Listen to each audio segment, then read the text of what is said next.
Ladies and gentlemen, boys and girls, welcome yourself to the 99th episode of the Blind Count Podcast. I'm your host with the most, the offset, aka Big Bobby today, and I'm joined here today with my two co-hosts themselves. We got Mr. Mane there in the middle, and we got Jack at the bottom. How we doing today, gentlemen? How we freaking feeling? Another Monday, episode 99. And we got Jack. What's good, Jack? Going on, man? All the days are starting to meld. Yeah, Oh, In I the bet. middle of fucking bar prep, he's got everything's the same every day. okay. So it's just good to be here, talk to the boys, have some outside contact with the world. Love it, man. I love it.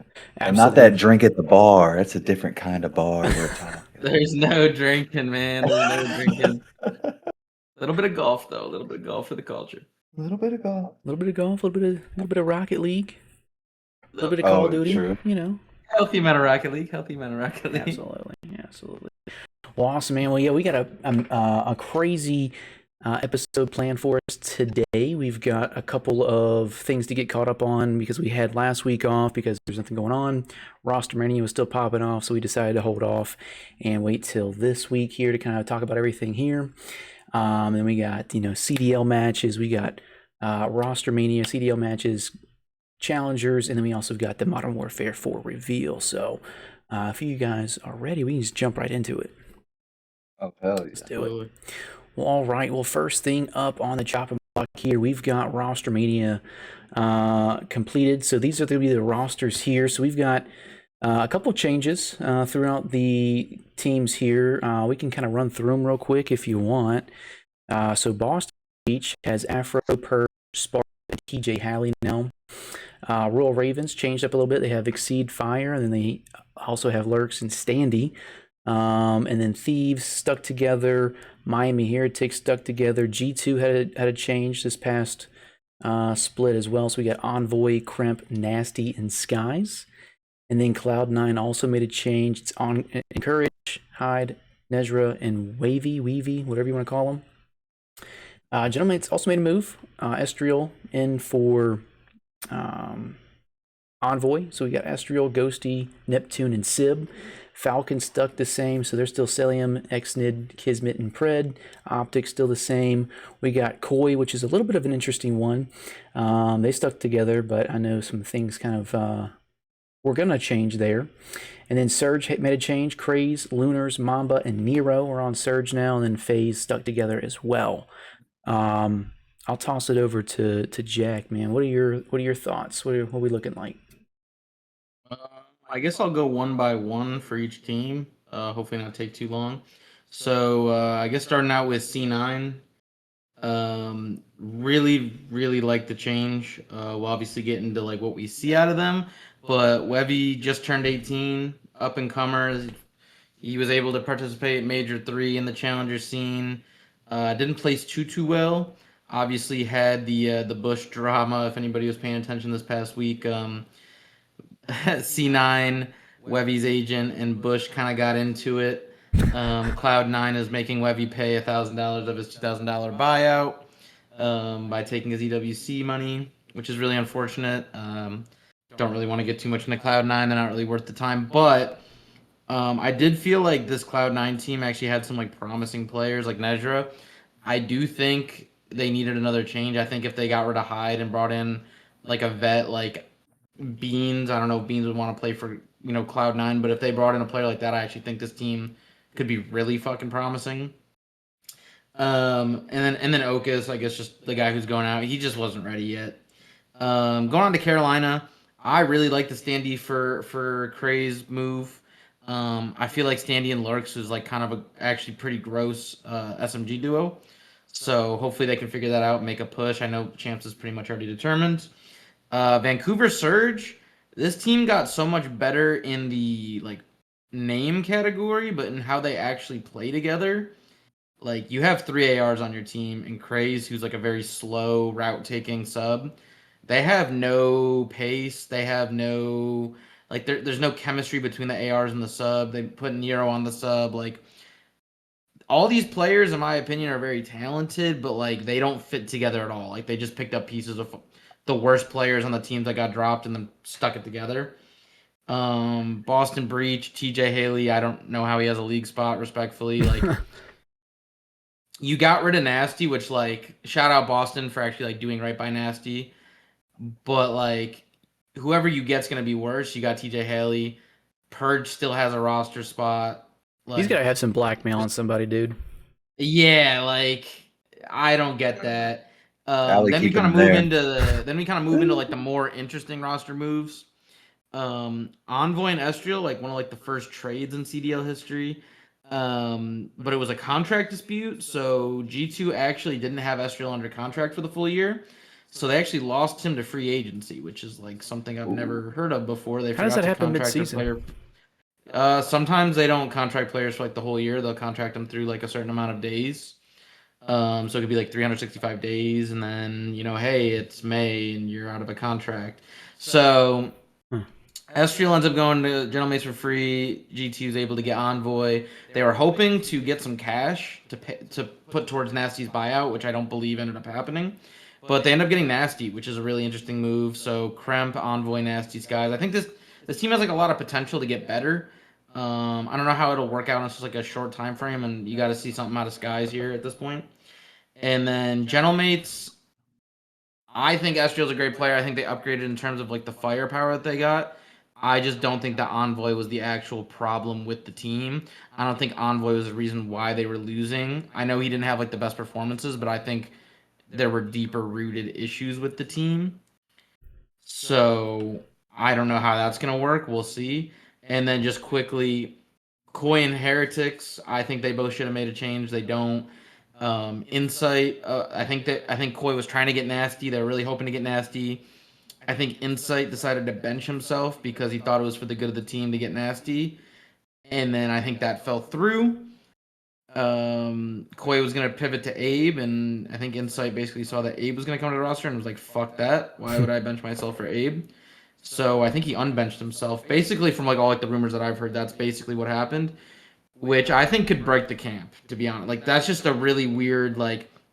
We were talking about like the Falcons and like when if they're gonna make the change and it kind of like ruined them. Like this is weird. Like this team got top 3, and I feel like you got to make like a really big move. And if you're not gonna do it at all, to like pussy out and then have the player come back, like it's just a weird vibe in that camp. But I've been rambling, so I will leave it to Mr. Amane.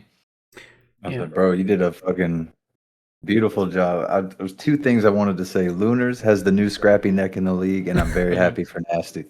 I'll pass it over to Big Ba. Yeah, no, I mean, I definitely. As far as like the best roster move, I definitely think G2 got some good firepower. Obviously, Envoy for Estriel, pretty good move there, and then obviously Nasty too. I like that roster the best out of this current split. I don't know about Royal Ravens with Standy. I feel kind of indifferent at the moment, but we'll see as time tells, because this is just the first week, so kind of working through the kinks on that. Surge picking up Craze and Mamba. Not a big fan of Craze and Mamba, I'll be honest. And like you were saying earlier, just like a big mosh pit of just what the leftovers were. I do think, Nero plays better on the sub. But with this NPC meta and with his teammates, who knows what that's going to look like there. And then let's see what else. Breach, yeah, I mean they're chalked. I don't even know what their plan is for next year. I think they're just kind of planning for next year. Honestly, trying to get some talent on the team. I like Spar on there. They're 2-0. They're 2-0. They're top of the league right now. Okay. Okay. Well, I'll retract that statement. They beat the other 2 worst teams, but I mean they're doing pretty good on land before this the roster mania. So who knows? Whatever happened, though, I mean, they definitely healed something. And I mean, I noticed Cellium didn't have his headband on. His nose healed up. Like, that could be the difference. Back in full effect, bro. Like, he's back, bro. And then Koi, yeah, I would like to have seen the Nasty for Insight change, but obviously that didn't happen. But that would have been a nasty ass move for Koi. But as far as like C9, I mean, I mean, it's C9. They're still going to be a challenger team in the league, in my opinion. But I do like that they upgraded with Weavy, whatever. But I mean, other than that, man, we'll just see how the rest of this year plays out. I know that EWC is still in the talks for these teams here. Obviously, champs. A lot of these teams, Breach, Royal Ravens, Cloud9, and Surge, are probably not going to make it. So I mean, we'll see. But G2, I'd say, is probably the better upgraded team so far, and then next would probably be that Royal Ravens team. Okay. Cool. Well, then getting off of Roster Mania, then going into the Major 4 split here, we've got new maps and modes coming in. So we've got Sake, Colossus, Den, Scar, Gridlock, and Hacienda for the hardpoint maps. And then for Search and Destroy, we got Den, Gridlock, Raid, Fringe, Sake, and Hacienda. So I don't know about Sake. Hacienda, definitely from Black Ops 6 and 4, definitely plays well. I'm not sure about Sake. To play it on rank play to see how that plays, and then obviously Fringe, Raid, Gridlock, Den. And then Overload, we actually had Gridlock join the likes of Den, Exposure, and Scar. Gridlock is an absolute shit map for Overload, but at least we got 4 maps now, so we'll see how things look for Major 4 and Champs. But what are your guys' thoughts on these maps and modes? Kick it off, Jack. Yeah, I mean, Hasi Hardpoint, I know the pros like really don't like it, and I didn't really understand it until I kind of watched it. Everything changes with wall bouncing, that mechanic. It really does kind of make for some cheese lines of sight. For example, in Black Ops 6, like the P4 was like a really big money hill, and you kind of had to like watch like the door, and then each like, you know, the dealer, the car side, and then obviously the other side that I'm blanking on, the office side. Now you can just wall bounce off like that like middle rock, and you can just see over, and you basically can't die. So the pros have been just, I mean, utilizing the fuck out of that. And so like I do understand how there are certain mechanics in this game that changes the map, but either way, I think Hasi is a good map, so I'm happy to have it. Moving on to S&D, Scar S&D was like my like least favorite S&D just because it was so, you only go to the A bomb. Same with Plaza, you only go to Disco, and there really was no skill in it. It was just on Scar who fucks up first, and then on Plaza who gets first blood or who, you know, wins the trade war. So Sake, I mean, we watched it this weekend. Sake was great. I really enjoyed watching it. The bomb site placements are a little weird. Like the whole like Rocks Hill and that whole lane is kind of useless. So it's a little weird there. But then Hasi Search, the window being able to jump up into office from the window is very interesting. Changes the timings of like that whole bomb site. Yeah. And then Gridlock, Bob already said it. Gridlock sucks. Gridlock, Overload. I like Gridlock S&D and I like Gridlock Hardpoint. Gridlock Overload, the ball spawns on top of the fucking car only, and there's no flank routes really other than like those like 2 doorways. So like it's just a lot of like banging mid map. It's not, in my opinion, it's just a TDM with a ball. Fair enough. That. That's what I was kind of thinking, or what I heard. I didn't play Gridlock Overload, but it seemed like way more straight up. I'm surprised to see Gridlock in all 3 modes, honestly. But yeah, the Hasi kind of cheese was there, but I do prefer it being in the map pool. It was fun to watch. But what do you think, Bob? Yeah, man. Gridlock. Well, I don't know, man. I don't know what's the damn rotation, but I know they needed to have 4 maps. I would have been interested to see how Sake would have played on Overload. Probably would have been ass. Maybe Fringe. Yeah, I don't know, dude. I really don't know. Yeah, you kind of have to have like a symmetrical map to like to some degree to have like an Overload. Like it's really hard. I actually was in the fucking podcast with Nameless. I actually asked a question in the fucking chat this week just about like map creation and like that versus control, because I feel like Overload, it's very hard to make like a map that works for Overload. You have to have like, you know, you have to be able to like get to the zones for like off spawn to like defend, but also like they can't, like there has to be space to put the zones. It's kind of hard to make a map for Overload, it seems. They've really only had 3, I guess, like good options, and I've still only seen 3. I haven't seen any replacement map have like be viable. So I think it's just kind of hard to make maps like that. Yeah. No, I agree.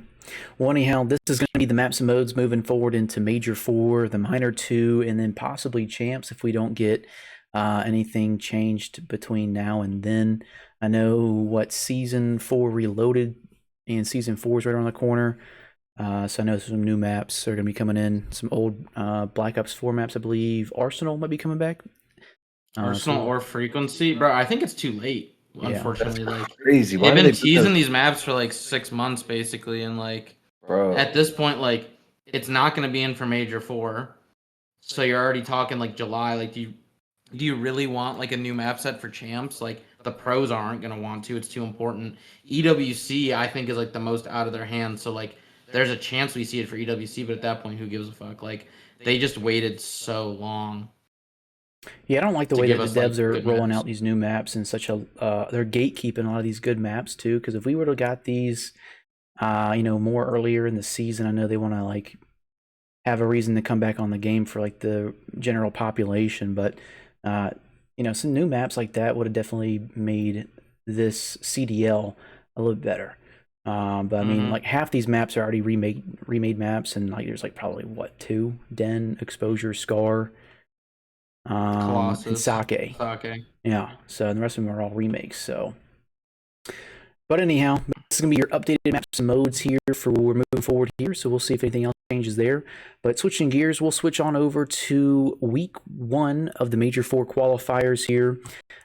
So this was the first weekend of matches going into Major 4 qualifiers, and first up on the chopping block here with all the new roster manias, we've got Carolina Royal Ravens versus Koi, and Royal Ravens 3-0 Koi here on the maps. Here we got Hardpoint Sake, map 1, Search and Destroy on Fringe, map 2, and then the Gridlock Overload for map 3. Definitely a very interesting turn of events here against Koi and Carolina Ravens. But Mr. AMANE, what are your thoughts on this series? Yeah, I kind of touched on it. I was very fucking surprised on this one. I mean, at least a reverse sweep from Koi or something, game 5, like redemption. But like, I was looking at the webcams after the series, and I don't screenshot often unless it's with the boys. I took one of Joe. That boy had. He was like sitting like this, whatever. That dude is ready to go, boy. I mean, but honeymoon little phase maybe with Standy there. Lurks, he's the best one on the team in my opinion. So he did his thing, but yeah, very surprising from my side. I mean, yeah, to kind of go off what you were saying here, it looks like Kips was the only one shooting back 1.0 for him. Joe Deceives a 0.91, Insight a 0.96, and Kleenex a 0.86. And then on the opposite side there, we got XC, the only one negative with a 0.96, Fire with a 1.19, Lurks a 1.16, and Standy a 1.0. So definitely a great debut for Standy coming back into the CDL and turning some heads here against Koi, which is a pretty strong team. So Jack, what are your thoughts? Yeah, this one was an easy predict, honestly. I mean, not the 3-0, but Carolina winning this, bro. This Toronto team seems pretty broken. After like the rumors and everything, you could tell like Joe wasn't in it. I heard people on the flank being like, yeah, like we haven't seen Joe like this since like the last match they had like Real. Like where you're just like, bro, like I don't know why we're not changing. What the fuck are we doing? I mean, the best player on their team was Insight by a mile. Like, I know Kips was even, but like Insight was by far the best player, like through that whole series, which is really weird considering how much we've been dumping on him. Like for all 3 other players to just shoot the shit and like shit their pants really. Insight was dropping Dammy, which like we always make fun of his damage being like the lowest. Like it was the highest. Like everyone's arrows were just fucking lost. It was just a really weird series out of them, and it just looked like Joe, Kips, and Kleenex just didn't want to be there at all. And then the Royal Ravens, they looked pretty good. I think that Lurks and Standy just look way more together as a sub-duo, and then it really just comes down to Fire and Exceed, which we'll kind of talk about, I guess, like later in the weekend's matches for them. But that's kind of all I have. The Toronto team seems pretty broken. It's the only time we'll see them this weekend. So Fair enough. Fair enough. Well, it's going to wrap up that first matchup here for weekend 1. And then getting to the next series here of Friday, we had G2 Minnesota versus the Cloud9 New York. And this was a 3-1 victory going to the side of Minnesota G2. Map 1 hardpoint Den was very close, 250 to 240, but Minnesota take that one. And then they also take the Search and Destroy on Fringe 6-3. Cloud9 answer back there on the Den Overload in a 6-2 fashion, and then rounding things out on the Scar hardpoint 250 to 109. G2 come out victorious in a 3-1 victory. Mr. AMANE, man, what are your thoughts on this series? Yeah, they got that song on Scumpy Stream on that last one. I really thought they were going to pull out the map 1. Truthfully, I mean, they can't close, though. It's got to be a mental thing. We'll probably, I think we'll see it again, but yeah, after I saw that, I was like, oh, okay, I know how this will go. The Den, though, Overload, kind of surprising. Feel like that was a little weird, but yeah, shouts out Webby and Quampy doing his fucking thing. Yeah, man, I'll be honest. I was a little bit surprised of how strong they were looking, or Cloud9 was looking on map 1. Usually, Cloud9's a pretty good search and destroy team, but obviously they weren't able to squeak one out there on the map 2. And then, yeah, like you were saying, that Den Overload, definitely very surprising for me as well. And they just about got 100-point clubbed on the Scar map 4 there. But, you know, I mean, just looking at the score line across the board, we got Envoy dropping a 1.06, Kremp a 1.31, Nasty though one negative with a 0.95, and Skies a 1.01. Then everyone on the side of Cloud9's negative, and Courage 0.95, Hyde a 0.78, Nezra a 9.9, and Wavy a 9.7. So, Jack, what are your thoughts? Yeah, I mean, it was good to see G2 for the first time, like the new look G2. I'm not gonna lie, like they were getting fucked down on that map 1. I have never seen, like, this Cloud9 team plays their map like 1 so well until they hit like 200 points, and then they just forget how to play COD. It's like actually incredible. Like, they do it. It's not just this weekend. It's been like all of, like, ever since the team's been picked up, honestly. Maybe not Major 2 qualifying, but like Major 3 qualifying. Like, this team was getting to that 200-point mark, and then they just shit their pants. It's incredible. I think Webby was playing pretty well. Him and Nezra, both pretty good. And Courage really, like, depends on like what you get out of him. Sometimes he's frying, sometimes he's getting slammed. And then Hyde, like, -20 on the series. I think, again, like I said this in the beginning, like, Webby, I really like as like a promising future player. And like, to evaluate him and Ezra as like a duo, but like, you gotta, I think Hyde needed to do too. And then, yeah, for G2 Minnesota, Kremp has been incredible. I feel like Neptune's like this like undisputed difference maker for the Gentlemates for like Major 1 qualifying, and he's just been super quiet. And now I feel like Kremp is like kind of taking a spot, in my opinion. Yeah. Like, Kremp has just been putting up insane numbers. You see him on the map, and you know he's just fucking dealing damage. But no, the hardpoint and the overload were like the first 2 maps in like a long time where like Cloud9 looks like the better team. Like, the eye test shows that they're the better team. Obviously, until the end of the map 1, I understand. But that's the first time in like a long time where I've been like, wow, Cloud9 and Respawn actually looks competent. So, I mean, shout out to them. Yeah, I was just looking at the stats there, man. Yeah, definitely very interesting. Kremp's definitely been slaying. I mean, he drops 109 kills in 4 maps, so 1,200 or 12,000 damage too. So he's definitely picking up here kind of towards the end of the season. It's definitely great to see. Elevating for sure. So, okay. Well, let's get into the next matchup here on Friday night. This was the Vancouver Surge versus the OpTic Texas, and this was, ladies and gentlemen, belt to ass here. OpTic Texas winning this 3-0, map 1 hardpoint Sake, 250 to 98, 100-point club on that. On the map 2, round 11. Obviously, OpTic win that. Round 11 there, and then overload on Den 5-3, rounding things out 3-0 for OpTic Texas. Mr. AMANE, man, what are your thoughts on this? No bias at all, man. Right. Yeah, when Mamba moved over to Surge, packed his bags, forgot his fucking boots. This boy is dog water now without his fucking alligator skin boots on. Wouldn't have mattered. OpTic did their thing. I mean, yeah, just as expected for me. Not really much to comment on. I think Dashy looked pissed or something at the end. Like it was like just a bullshit dog shit series or something. He like grabbed his shit, didn't break it. But I was like kind of wondering why he did that. What do you think? What do you think or why do you think he did that, Jack? I think it was just kind of like a pretty dopeless series, Just honestly. nothing. Yeah, like they said on the podcast, he's like, sometimes I get like, I don't even care like if I win, like I get nothing from it, and I feel like this is like the perfect series to like encapsulate that. Like you could tell like on like the den, like they were trying some shit out, but like overall, like you could tell that this team had no reps together. Vancouver, I'm talking about. They just didn't know what they were doing on the map. Like, it was really weird because they went up really, OpTic went up really on the den overload, and then they received a lot of criticism from losing Major 3 in the finals because Shotzi was rapping like a lot on overloads, and the 100 Thieves just countered them pretty hard and was like, we're just going to push forward, we're just going to take them out of play. By the time he gets his rap completed, we've already scored, we've already killed their whole team, we're 4v3. And so Shotzi wasn't rapping like, at all in this den. If you watch his arrow, he was really just playing with the team. And it's just like that risk versus reward. Like they actually ended up getting rallied at the beginning just because they weren't taking risks and they were trying to play straight up and it just kind of wasn't working.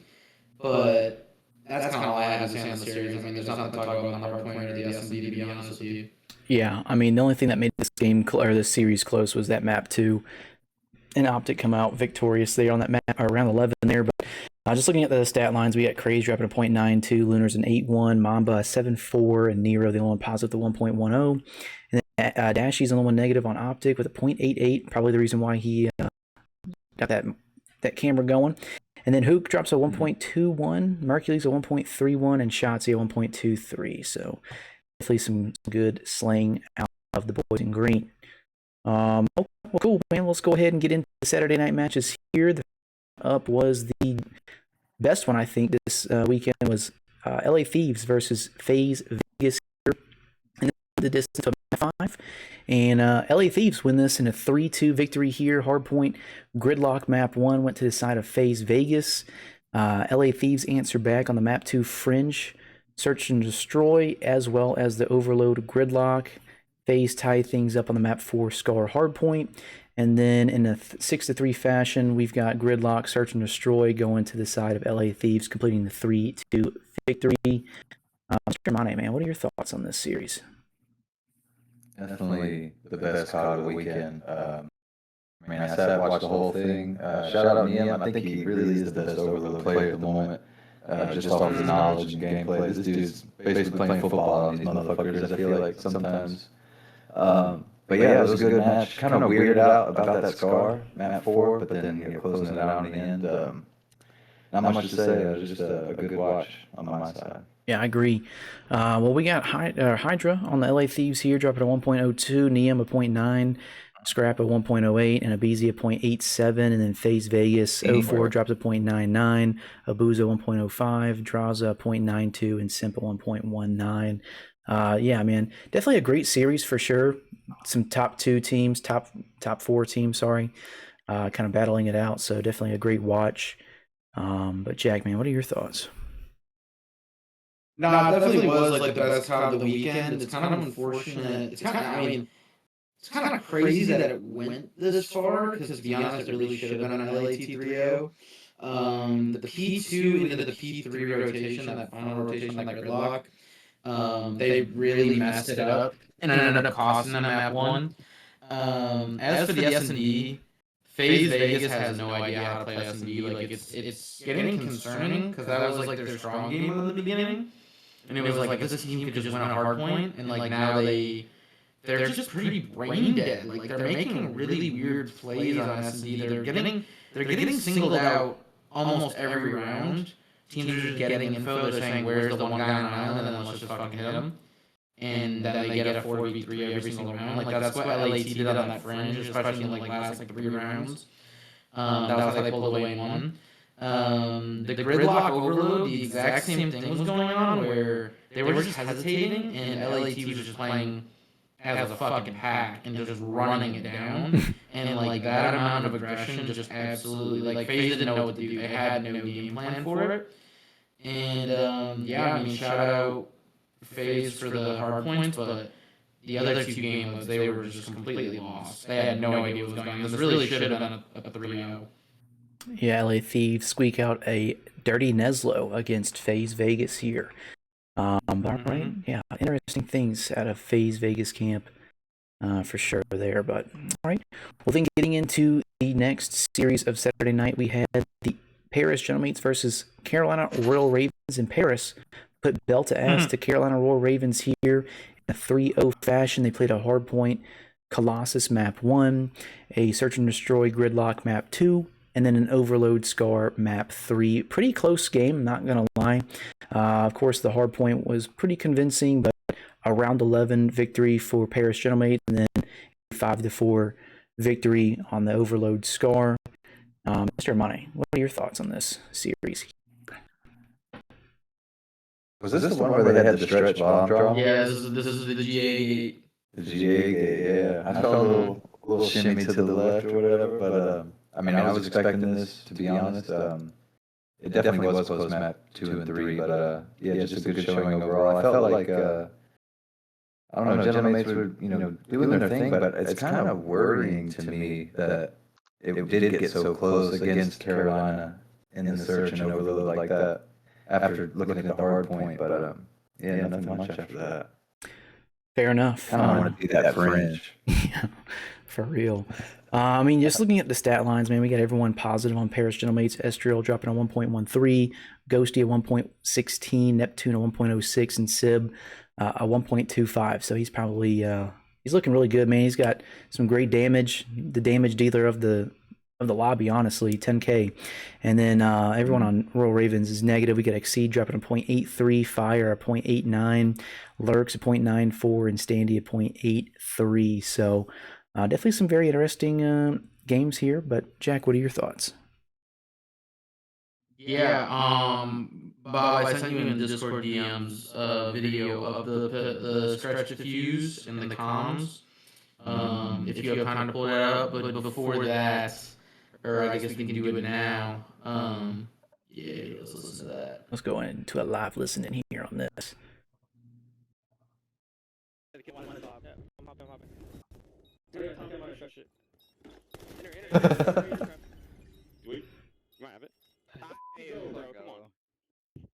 Oh my god, I'm so bad at searching. Nonchalant, can't look at him. You're good. Look at him. Everyone say thank you to Dada. He's thinking about that motherfucker. He actually did. Did he slide? But I thought I just won that. Did he just slide stretch that? Or did we just not plant far enough? I don't know. So, I mean, yeah, honestly, like, looking at that view, it was really interesting because if you look at what Lurk sent from earlier in the broadcast, if you see, like, where the bomb is planted, the bomb is, like, from Exceed's view, whenever he first checked the bomb's, like, close to, like, that doorway, like, that cut. And then he picks it up behind the truck, so it, like, looks like he slide stretched it. But he didn't slide stretch it, he literally walked over and just picked it up. Yeah. So I don't know what the GA is, because I know the stretch diffusing is GA, but like I thought it was slide diffusing, like the slide cheese. So if that's the GA, then he didn't break it. But if it's just stretching it in any way, shape, or form, then I guess he broke it. I don't know. But going back to the series, yeah, this was a good first showing from the Gentlemates. It was like a really close series though. Like I don't think Carolina played too bad. Like they got pretty heavily outslayed, and they still kept it within one round, and about 50 points. They were actually up for most of that Colossus, and then Estriel started turning up towards the end. I think Sib did as well, but they really should have won that Colossus and continued it. But yeah, I don't have many thoughts other than Carolina is just a step behind the series. I feel like if they played the series 10 times, I think it probably goes 6-4 either direction. Like literally, like maybe towards Gentlemates, but I feel like these were actually like two really close teams, and Gentlemates kind of made better plays at the end of the day. Yeah. Yeah, no. Carolina definitely looking good here, and they were definitely putting in a fight to try to make a champs qualification run, but obviously they got cut short here with this loss. But okay. Well, getting into the next series here, we've got the Boston Breach versus the Vancouver Surge here, and this went the distance to a map 5. And Boston Breach actually come out victorious here in a 3-2 reverse sweep. So Vancouver Surge come out hot on the map 1 hardpoint Scar, 250 to 234, and then also the Search and Destroy on Raid 6-4, and then Boston Breach answer back on the Overload Gridlock 4-1, and then the map 4 Den hardpoint 250 to 192, and then ending things on the Hacienda Search and Destroy 6-3. The reverse sweep has been complete, and yeah, Boston Breach take this victory. Mr. AMANE, what are your thoughts? Admittedly, this is one I didn't watch a lot of. I did watch, I believe it was map 1, and when I saw they were about to get reverse swept, I tuned in for the Hasi. But yeah, I mean, Boston looked okay. I feel like this was the Burger Bowl, like they were flashing up the fucking trophy with the damn Whopper and shit on it. So it's like, you know, game 5, but you know, it was good. It was good. Yeah, definitely a Burger Bowl for sure, but definitely a close one to say the least there. But we got Craze dropping a 0.94, Lunars a 0.85, Mamba a 0.88, and Nero the only one positive, the 1.12. Then everyone on Boston Breach is positive. We got Afro 1.12, Purge a 1.03, Spart 1.05, and then TJ 1.01. So definitely some very interesting matchups here. But Jack, what are your thoughts? Yeah, no, it was battle of the shitters for sure. Yeah, I mean, it was actually like a interesting series. Like, you really kind of thought that Vancouver was gonna like pull away in 3-0, and then the gridlock, they just forgot how to play COD, and Boston played it pretty competently. And then once that happened, it just became a total Purge masterclass, if I remember correctly. It was either this series or I think they had a Sunday series, but I think Purge went kind of insane. Yeah, he dropped a 2.0. Maps 3 or 5, I think. Yeah. If I remember correctly. Yeah. Yeah, he had a legacy series, which was hilarious. But I don't know. These are just two like teams that are fighting for nothing. They're not going to make champs. They're probably not going to win any money in terms of like the minor or like EWC. So I don't really have any thoughts other than these rosters both don't work, and we all know why. Yeah, absolutely. Also, I will say, just because the last time I'm talking about Vancouver, I feel like I've defended Lunars like this whole year, and I've been like, somebody get like Lunars some help, like he's so promising, like get him like a real system, like yada yada yada. And I know that this team's like brand new, just formed. But I was watching Zuma stream, and he's like, let me like watch like Lurx's era, like let me actually like see what he's doing. It's like he said that, so I'm like, let me watch there, like I want to see what he's doing. And he might have to go back to challengers because he was just like, there's gonna be like a theme for like Sunday's matches, so tomorrow, like you know the matches that we're gonna talk about next, and Lunars, and like some of these teams are just really being held back by like a slow AR. Like Lunars is playing like he's in the sand and he's stuck. Same with Insight, same with Cellium, same with Super, same with Rancor. Like a lot of teams, I feel like they go through these times of like being really successful or being really shit, like Falcons, like Heretics, like Toronto. It all comes down to, can your AR actually keep up with the pace of the game and understand what's going on. I think I've defended Lunars a lot, but like after watching this specific series, I'm like, maybe he doesn't know what's going on. Yeah, I mean, I can see that too. I mean, he does drop the second most damage of his teammates, but yeah, man, I mean, that's not gonna cut it for sure. But he needs to kind of lock in here for moving forward here. But okay, well, yeah, a great reverse sweep here at Boston Breach, sending them to a 2-0 split so far. Okay, and then getting into the last match Saturday night, we had the Riyadh Falcons versus Miami Heretics, and this again went to a map 5. And Falcons come out victorious here against Miami in a 3-2 fashion. Miami come out hot on the Hardpoint Colossus map 1, and then Riyadh Falcons take home the map 2 Search and Destroy on Fringe in round 11, and then also the Overload Exposure in a really close game there, 6-5, going to the side of Falcons. Miami answer back on the Hardpoint Hacienda, and then in a Dirty Neslo, ending things out on a Sake Search and Destroy 6-1. Riyadh Falcons coming out victorious. Mr. Your thoughts on this series? I mean, they were definitely fucking going at it the first four, and then I feel like Miami just like got checked or lost steam or something. I think Real's definitely about to come in. I think it was mentioned on like maybe a couple of other podcasts, but they were saying that they're expecting Trakes to get out of there, but they're feeling like it should be someone else. I don't really know what I would do, but definitely get Real back in the team. But yeah, I mean, I feel like despite what Real's going through with all the potential changes, and then they kind of quote unquote healed and or seem like they're figuring it out against some competent teams, I would say. So it's good to see that. But yeah, Pred was doing his thing. I feel like if Pred wasn't here, these guys would be good, but they would be fucked. I hear him a lot more compared to like the OpTic days, actually directing traffic, not just yelling dead and shit. So like he's definitely gotten smarter, better as a player. And Cellium just off that 800K, he's just happy to fucking be there. Yeah, dude. I mean, he's the only one. He drops 80 kills, and the rest of his team is 100 plus. And he drops a 0.96, Exnet a 0.95, Kismet a 1.11, and Pred a 1.30. And then everyone on the side of Miami here, Tix, Metals a 0.92, Rencore 0.94, Super 0.96, and Trakes 0.93. Trakes is the only one that drops 300 or 100 plus kills. So he's definitely getting some action going, putting in the damage as well. But yeah, man, I really don't know what Miami here Tix is going to do here. But Jack, what are your thoughts on this series? Yeah, no, this was a good series. The Colossus HP was really entertaining to watch. Same with the Fringe S&D. I think the biggest thing with this Falcons team, and I heard it was on some podcast. It might have been the podcast, I think. But I believe like whenever those like roster problems were happening in Riyadh, and like are they gonna change or are they not? Apparently like Clay had like a really good speech to like the team, and it kind of made like Exton like look inward and kind of talk about like what he needs to do for the team.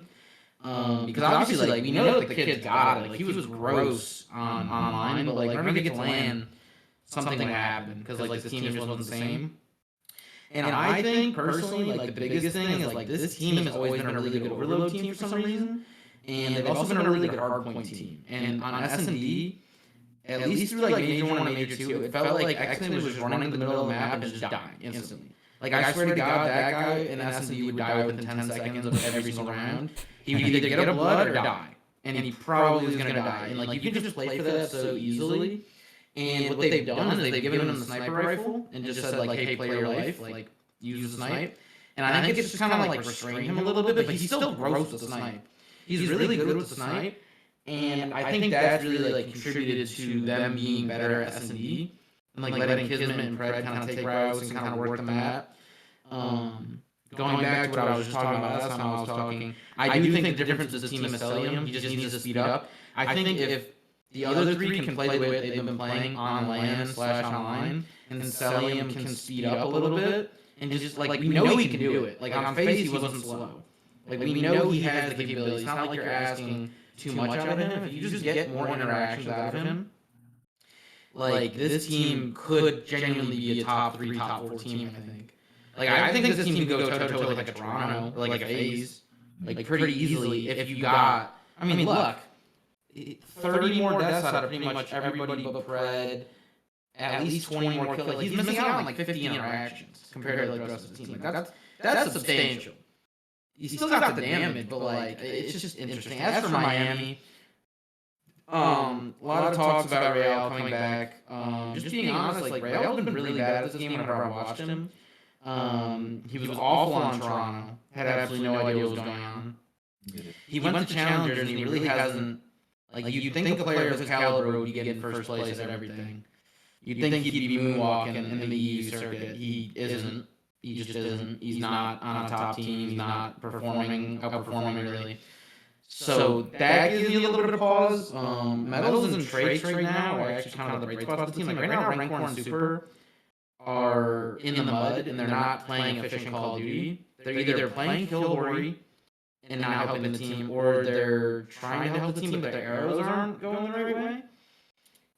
So I don't really know what the Miami team can do, because people were talking about bringing in Real in the place of Rancor or Super, but I don't really know. I don't think that helps your team. No. And I'm not necessarily sold on Real being good at Black Ops 7 because I still haven't seen it yet. But yeah, those are my thoughts. Last thing, Bob, I sent you on Discord. Sorry, I didn't do this beforehand, but the Exnid 1v3 is kind of gross. We might have to go and like listen and All right, get the reaction. Get the reaction. Oh, we need volume. We need volume. Hang on. All right, let's go into a live listen real quick. Next in with the snipe, 1 versus 3. The best round you've seen from Heretics here. Nice shot. That was an insane shot. Now to get into 1 versus 2. Like Heretics know they have bomb down though. There you go. Like, look what he can do when he just survives for longer than like 20 seconds, man. Just guns him to sleep, and he Oh, sure he is. saw it. I thought Rentor was about to chow, but Rentor was just nowhere near his teammate, so no trade available. Now this is going to be a dicey 1 versus 1. Exted to close out the 1 versus 3 is recoup bomb. He spotted him. He spotted him. He's hunting him. Mmm. Ooh. I thought it was gonna be. Exted fired up after the 1. Yeah. Incredible sniper. Dude, he's comedy. He just deletes Rancor. Yeah. That's hilarious. What a great first shot on that sniper, man. That was insane. And he got a good little pickup with that NPC and absolutely clutches that. That was good shit on that accident, man. We don't see that much, but yeah, he's elevating for sure. But yeah, I mean, just to recap real quick on the Trakes and Real thing, I'll be honest, dude. I agree with you, Jack. Real probably wouldn't elevate this team at all, and Trakes looks like he's dropping numbers. He's getting the interaction. I think Trakes is their best player right Yeah. now. I think undoubtedly he's their best player. Yeah, I mean, he's got the damage. He's got the kills. He just needs to get some team help, honestly. Metals, he's very up and down. Sometimes he gets into his ruts, and sometimes he just absolutely pops off. And then as far as Rencor and Super Dude, they just really got to figure it out, speed it up a little bit, and be more efficient on the map there. And then Cellium again, just getting, like you said, man, if he does speed up and is able to match what his teammates are doing, definitely a very dangerous team. Definitely a very dangerous team. But yeah, man, definitely a great series at Riyadh Falcons, and they go up 2-0 in the split as well at Miami, 0-2. So you hate to see it. Okay, well then getting into these second matches, we had Riyadh Falcons going against Paris Gentlemates, and this was yet a 3-0 victory going to the side of Riyadh Falcons here. Very surprising. But then again, Paris Gentlemates not looking that hot, but they played a map 1 hardpoint Den, 252-40 there, and then a search and destroy on Sake 6-4, and then an overload Scar 3-1. Mr. AMANE, what are your thoughts on this series? Yeah, back to back. Waking up early, getting this shit ready to go. Again, Falcons looking good, 2-0 with OpTic for the weekend, but yeah, Paris looking a little shaky. I feel like they were kind of going off momentum for sure on Falcons side, but I didn't really get to watch most of this after the Den, truthfully. Okay. Looking at the scoreline across the board, we got Cellium a 1.15, Exnet a 1.16, Kismet's the only one negative with a 0.98, and then Pred a 1.09. And then looking at the side of Paris Gentlemates, Estriel's the only one positive with a 1.03, Ghosty drops a 0.74, kind of a stinker, Neptune a 0.91, and Sib a 0.98. So definitely some issues there on Paris Gentlemates up against a Riyadh Falcons team. But Jack, man, what are your thoughts? Yeah, I unfortunately didn't get to watch the series, so I'm gonna try to be as short as possible. I think Sake SND has quickly become one of Falcons' like comfort picks. This is the second time we've seen him play it this weekend, and they won it as well. Again, them being good at S&D is like the key to them having like long weekends at majors. A gritty hard point win from what I can see. And then, I mean, just kind of like a broad thing I guess I would throw back to you guys, not necessarily pertaining to the series, but just whenever we were talking about like our top players like a couple weeks ago and whatnot, like we were talking about how crazy Hook was like season 2, or major 2 qualifying. And I was talking about how like we forgot about how insane Ghosty was in major 1 qualifying. And obviously like how insane Neptune was all major 1. And like both of them just haven't been the same players since.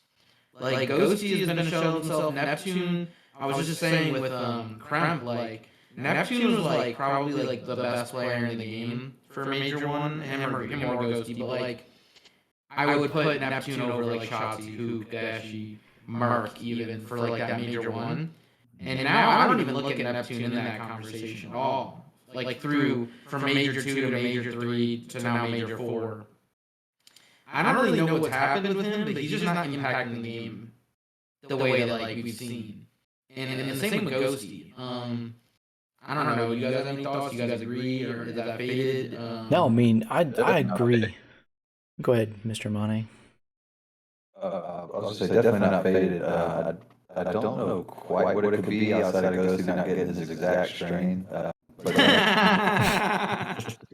exact fucking idiot. The exact Pine Park off Pex there. But yeah, Neptune, I feel like was he the one that was kind of going through something earlier? Him and Sid, I guess, both had somebody pass away that they knew like pretty close to them. So I mean that's obviously like tough on a camp, but I mean the reason why this team was doing so well was just because they were insane, and Envoy was just enough like in my opinion enough gel, and Sib was just like a consistent like slaying power, and like that's what made them so tough for like OpTic in major 1 and for everybody in major 1. And then you know they've just been struggling since, and that's why like in the beginning of the show when we talked about Estriel, I'm excited for Estriel. This is like his best opportunity, but like I don't think he fixes the problem, and I think this series kind of shows that. You know, maybe it's just an outlier, but like I think there's bigger problems in this camp currently, and it's really just form. They're just out of form. Yeah, I mean, to kind of go off of Neptune, dude, I think there might be a little bit of complacency after he got a bunch of number 2s, silvers back in Black Ops 6, and finally got to eat early on in Black Ops 7. So maybe a little bit of complacency there. Of course, his personality is very interesting too when it comes to you know, the shit talking and just how he interacts with his teammates too. And then Ghosty, yeah, man, I'll be honest, dude. I never really kind of had a lot of flowers to give Ghosty. Obviously, major 1 was probably the best he performed, but after that, man, definitely on a very big downhill decline for him. And then Sib definitely went through a little rut, but then he looks like he's coming back a little bit here on this series. And Estriel's definitely kind of trying to will his team to victory here. But Riyadh Falcons, man, as you can tell, Cellium actually picked up the pace here and was able to match what his teammates were making.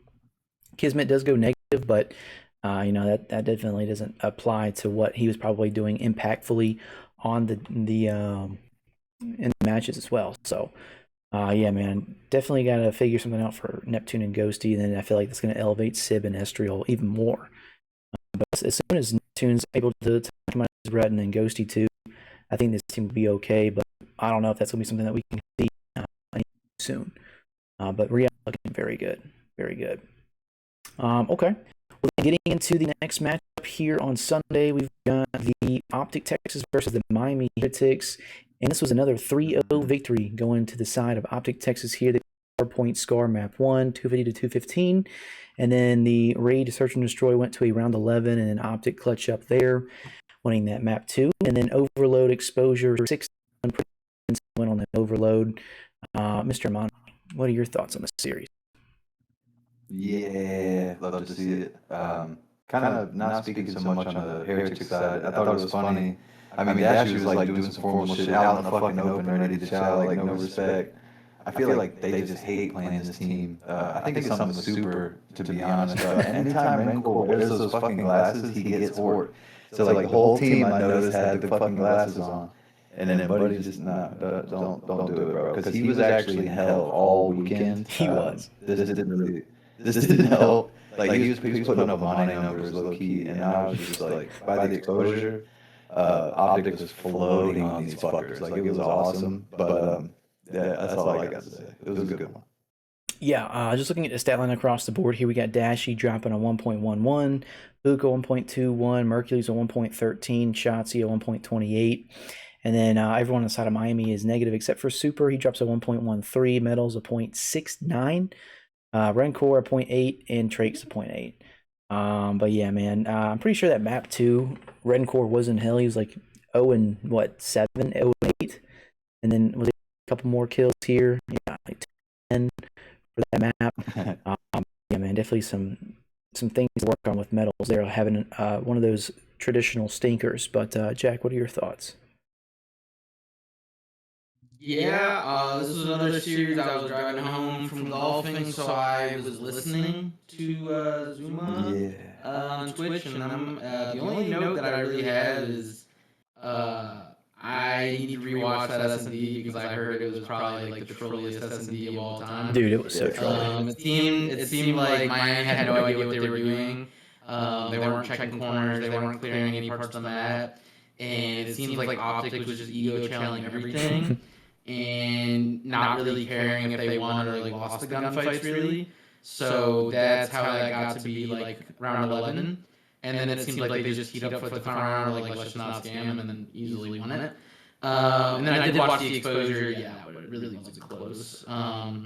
Everybody in that call was basically saying this is the last time this Miami Heretics roster should suit up. And again, I kind of agree, but who are you going to get to improve this roster? It's just really sad because we were talking about this on an earlier episode. Like, this was the number 2 seed going in Major 2. Like, they rivaled OpTic in terms of their record.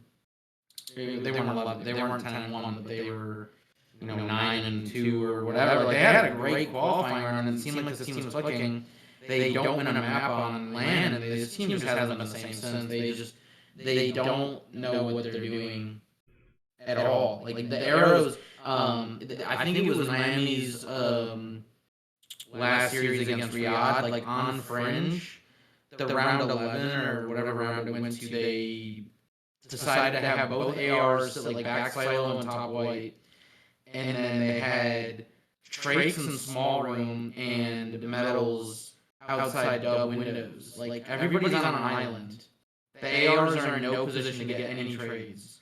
Like, this team not only doesn't play efficient, but like in S&Ds, like they're not even playing like trades, just like simple things that like they were so good at before. Like Super was getting all these sniper bloods, and we were like anointing him like the best sniper, and then teams just quickly like figured that out, and he has been just a non-factor since.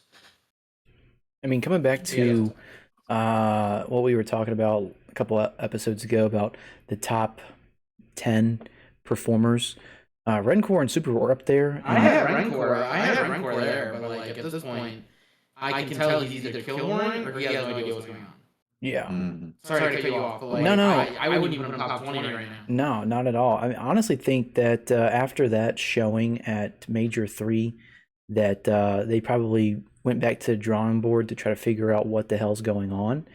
And he might be in his head, maybe playing a lot different now, as far as like trying to try new positions and working the different routes, things like that. But it's definitely not working here. To kind of go back to like a Real Trakes, dude, I mean, Trakes is definitely on this series here the second best. I mean, he's got 8k damage. Super's got 9k damage. And then Metals, I mean, dude, he's a 0.69 is not going to cut it at all. So, and he's very, very inconsistent. And this is just one of those series where he's just not able to keep up against a top team. So, yeah, I don't know what would change Miami here at 6. I don't know if they just need to blow it up, which I doubt they do because they're a pretty strong mid-pack team. But definitely kind of dropping in the rankings from my statistics here. kind of going up against maybe like the bottom 4 team. They could definitely win those out, but the middle pack teams, they're probably struggling, and obviously top tier teams, they're not even coming close. So yeah, they gotta figure something out for sure. Okay, well then moving on into the next series here, the last series of the weekend, that is, be the Boston Breach versus Cloud9 New York. And this is yet again another Burger Bowl here. Boston Breach come out victorious in a 3-1 victory. Boston coming out hot on the Hardpoint Den map 1. Very close game, 241 to 250 there. Then Cloud9 squeak out a map 2 victory here on a Sake Search and Destroy 6-4. And then Boston Breach taking over on the Overload Den 5-3, and then rounding things out on the Hardpoint Scar 250 to 245. So pretty close series here, but Mr. AMANE, what are your thoughts on this series? 2 more HPs, they can't close out though, for real. But yeah, shouts out. I retract my statement earlier. This was the Burger Bowl. Then the Breach weekend. is 2-0, man. Breach is 2-0. Yeah, they're 2-0. I mean, I gotta give it to them. That's true. And then, I mean, Webby was positive in the fucking thing, but I mean, shouts out Matthias. I know he's smiling. Yeah, man, just looking at the stat lines, man, we got Encourage dropping a 0.85, High to 0.95, Nezra a 1.08, Webby a 1.09, and then Boston Breach, Afro a 1.08, Purge a 1.20, Spart 0.95, and TJ a 0.88. So, yeah, man, definitely a very close game across the board, but definitely a great 3-1 victory for Boston Breach. But Jack, what are your thoughts? I mean, just to bounce off Mr. AMANE, like, this team can't win a hard point. Like, look at it, they lost 2 hard points by a total of 9 plus 5. They lost by 14 points in both hard points combined. Like, this team fucked up the P3 rotation on Scar, if I remember correctly. They fucked up the P4 rotation on Den. It just... This team could have had a 3-1 victory. I mean, think about it, like, so easily. So, I mean, again, going back to it, like, I actually really like the Webby move. I actually think it makes them play like a competent team. It's just that, unfortunately, they can't close a game. And I do think that if they had, High out... I was thinking about this, I don't know what you guys think, but, like, they need another AR for Encourage to have some help. I think a guy like Swooty, like, I'm not saying that Swooty is like the greatest option, but in terms of like young players with potential, that you also got to think of Cloud9, like who's actually going to accept a Cloud9 offer. Probably somebody who hasn't been in the league before, somebody who like wants to like establish themselves. Like, my brain went to Swooty because he is a guy, like, obviously he has a really good setup right now with the Stallions, with the Bush, with OpTic, being a part of all 3 organizations right now. But, like, that is kind of crazy. But, I feel like him for Hyde would make this team better and actually, like, potentially a threat. Like, I think Swooty's heavily underrated. He could run the sniper for this team as well. I don't know, that was just something whenever I watched the series, I'm like, I wonder if they had, like, a guy like Swooty, if this team could actually start like competing. Would they like compete for like chips? Fuck no. It's Cloud9 and they're still super young. But like, could this team move to ESWC or Esports World Cup and take a map or 2 off like a Carolina or like a Miami, considering Miami's kind of fallen from grace? I think they could if they improved, if they made like another roster change. That's just my opinion, but. I don't really have anything to say about Boston, bro. You picked up TJ over Nasty. I can't even talk about this team anymore, bro. Yeah, I mean, dude, yeah. I mean, as far as like Hyde, Swooty, I mean, I could see like the passion being reflamed from the side of Swooty just coming in and just being like, let's go, like, just getting the hype train going. Webby definitely a great addition as well. Nezra and Courage kind of keeping their pace as well. And then yeah, man, just Boston doing. Well, I mean, I mentioned Swooty because again, like, if you think about like the Bush, for example, or like P7, like there are way better players than Swooty that should be in the league that aren't. But I don't think any of them would accept like Cloud9 offer. Whereas like I think he would actually, I think it would be a bigger deal for him. Oh, Or he would absolutely. contemplate it at least. That's why his name comes up in my mind. Yeah, It's man, just I think Hyde right now is the weakest link. yeah. No, I mean, I agree, man. As far as like bottom of the barrel offers, someone trying to get into the league and establish themselves, and then have that passion. And Swooty definitely fits the bill for that. Of course, there's obvious better upgrades there, but no one's going to want to take that Cloud9 offer. So Cloud9's going to take what they can get. And yeah, man, you can see what we're looking like here, and they're just, yeah, I'm surprised they didn't weren't able to squeak out at least a damn hard point. But yeah, man, definitely some very interesting things here. Well, that's gonna be it for this weekend as far as the matches go. So as far as next weekend goes, we're gonna have the Minor 2 online tournament here for CDL teams. And as far as what that looks like here, there is a grand total of 20 grand on the line here for first place, and then obviously everyone else just goes home with nothing. And then you'll get 30 CDL points for first place, 20 CDL points for second place, 10 for third and fourth, and then the rest of the teams get nothing here. But as far as how things are lining up so far, this is what we're looking like. Wait, is this the results? What is this? It'll update as the matches happen. Okay. Because, why is... It says best of 5 because the series hasn't happened yet. It would show like the actual map count once it Okay. happens. But Well, as far as I'm seeing so far within the online split week 1, who has a good contending run to make finals or even a win here out of these 8 teams? Good question. I think it's really just going to be LAT versus OpTic in the final. I don't think there's any team that really rivals OpTic. I think Riyadh could give them like a hard series, but I still think Texas wins. And then LAT, I just don't see anybody in the way. I know people will say Vegas, probably. I don't think Vegas. Just after watching that series this past weekend, like the mental errors were just kind of crazy, and LAT just playing with really good confidence. I feel like Hydra's like really coming into form as of recently. And then just like an upset team potential, like this kind of faded take. Maybe I'm putting too much in it, but like if New York has like a really good team or a really good week of practice, I could see them upsetting Toronto. I think that team's broken. And then I could see them upsetting Paris, because again, I don't think Paris's problems have been solved. I think Paris is head over heels more talented than New York. But I do think New York's playing with nothing to fucking lose, and I think Paris, I never know what I'm going to get from them. So if you want an exciting team that I think could upset, I would say New York. Okay. Yeah, I mean, I could I definitely don't think they win, but I think they could get a gritty semifinal appearance. yeah. Well, as far as Riyadh versus Carolina, that's going to be a good one to watch because Carolina's definitely made an upgrade, but Riyadh Falcons, I can see that one being a quick 3-1 victory. Toronto versus New York. Yeah, like if they're able It's to... just a vibe thing. Like if Toronto's vibes are good, I think Toronto ends up beating New York 3-0, beating Paris maybe 3-0. Like, but the vibes were weird this weekend. Mm-hmm. No, yeah, for sure.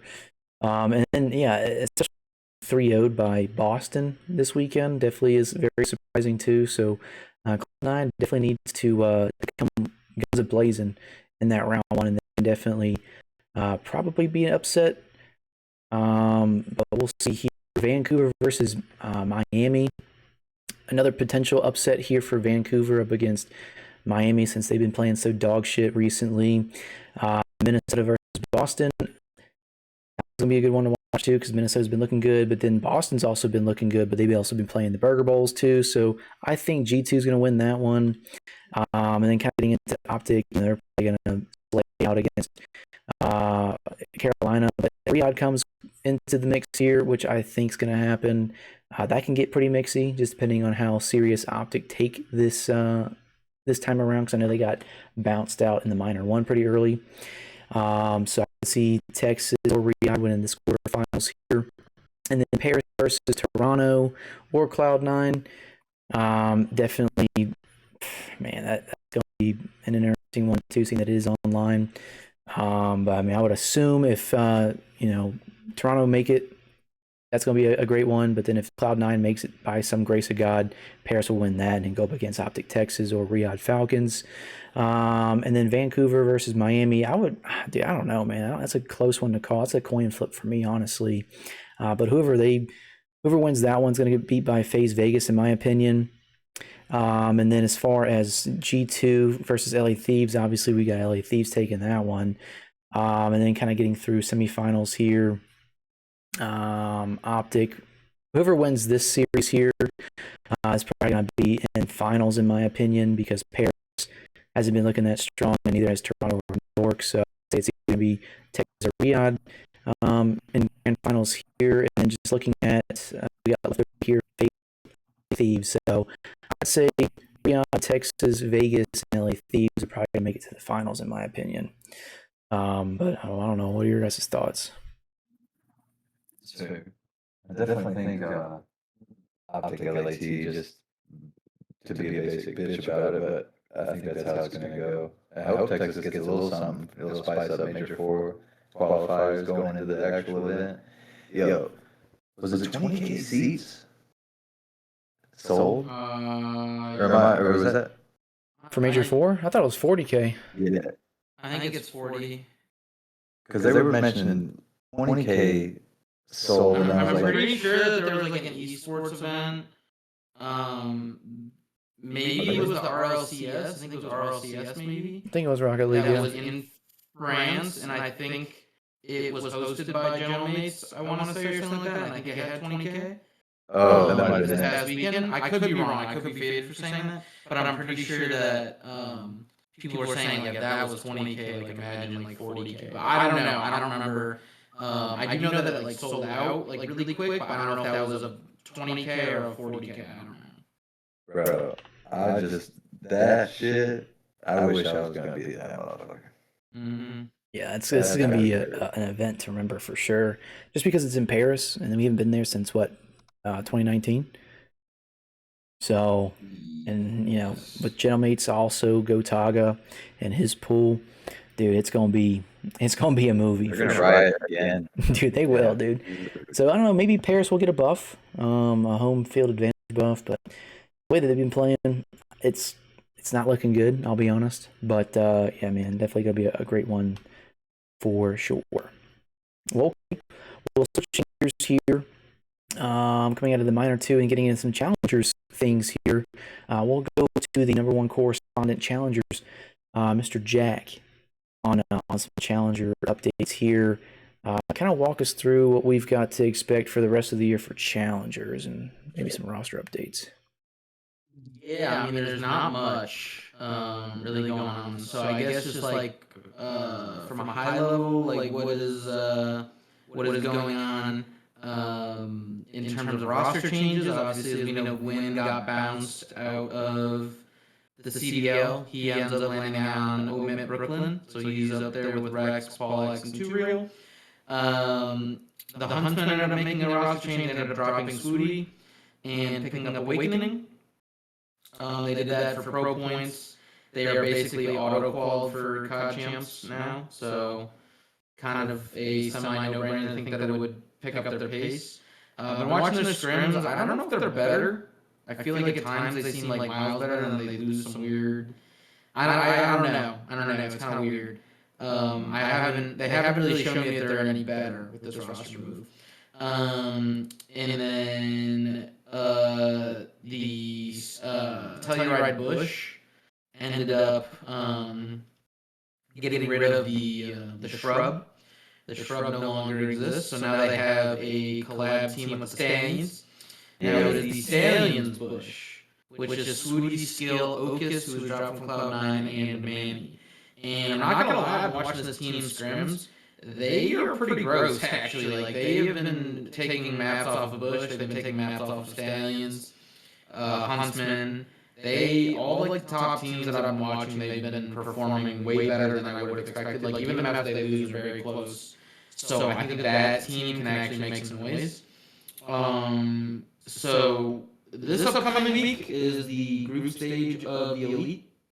That'll be Thursday, Friday, or I'm sorry, Wednesday, Thursday, and then I believe Wednesday, Thursday of next week should be all of the group stage matches. I don't know if the website currently has the groups, but basically Stallions Bush, Telluride Bush, and Omit are all on the same side of the bracket. So that's like, or I'm sorry, the same group. So that's a fucking hell group. And then P7 and Huntsman are in the other group. Okay.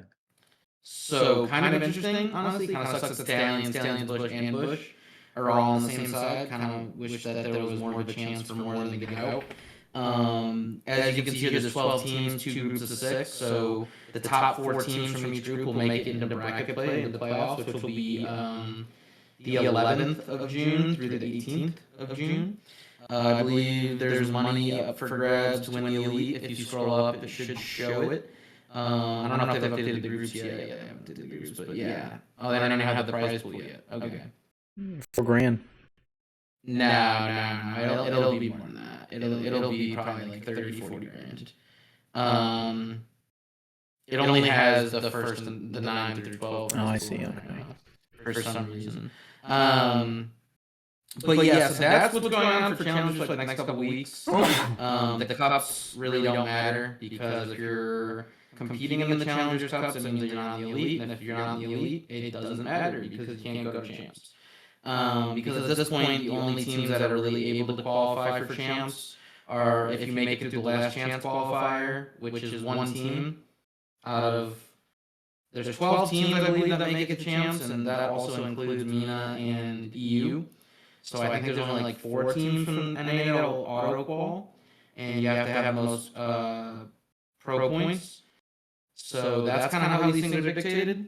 So yeah, there's really nothing right now to play for other than the Elite, unfortunately. I was telling the boys before, normally like 50 to 60 teams sign up for Elite qualifiers, and there was like 12 to like 16 teams, because at this point, if you don't have enough pro points, like there's really no point of competing, which is really unfortunate, but that's just kind of how the Challenger scene kind of works at this point in the year. There's been like a lot of hype around Challengers, and it's really kind of consolidated to about 5 teams at this point in the NA side. But you know, things to look forward to if you're a Challengers fan. This Elite will be very entertaining. A lot of good teams in there. COD champs, obviously there will be the biggest prize pool for Challengers that we'll have. It'll be a lot of good competition. And then ESWC, the final 4 teams at COD champs, at CDC champs, Call of Duty Challenger champs, will be in group play at Esports World Cup, or EWC. Okay.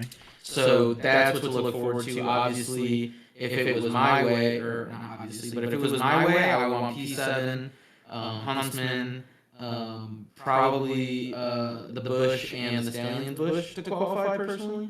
Nothing against Stallions, I just think Stallions Bush with Sudi and Okus will be more entertaining of a team. Mm-hmm.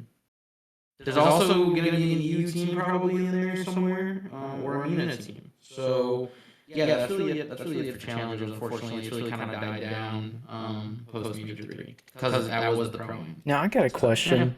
Why is Attach coaching 2 teams? He's not. That's just a bug. He's coaching the Stallions Bush. Okay. And then the Stallions are coached by Rambo Ray. Okay. Interesting. Rambo Ray. Okay. He's been coaching them for free for the past couple months just to try to get his name back out there, because the fact that he's not in the CDL coaching is just Crazy. I don't know what these teams are doing. I know that some of these teams can't afford to pay coaches salaries and whatnot, but like I think there's probably about 8 out of 12 teams in the CDL that would benefit from Rambo Ray being on their team as a coach. One of those being Miami Heretics. Yeah, I mean, he doesn't speak Spanish probably, so I'm thinking like a Carolina. I mean, FaZe, they're good. Thieves are good. OpTic's good. I mean, even Toronto. Like, if I'm Toronto, I'm looking at fucking Rainbow. I don't know who they have, no disrespect to whoever they have, but if I don't know your name, Is it Methods Z or probably- something like that? maybe, but I just feel like there are so many teams that could benefit from having Rainbow as a coach. So hopefully he makes it back in the CDL. Yeah. Because bro, he took a team that was making like no money. Not that money is everything, but like Vancouver was getting paid like bottom tier salaries. Mhm. A bunch of diamonds in the rough. Like Abuza and 04 were pretty much unknown. Neptune was some challengers.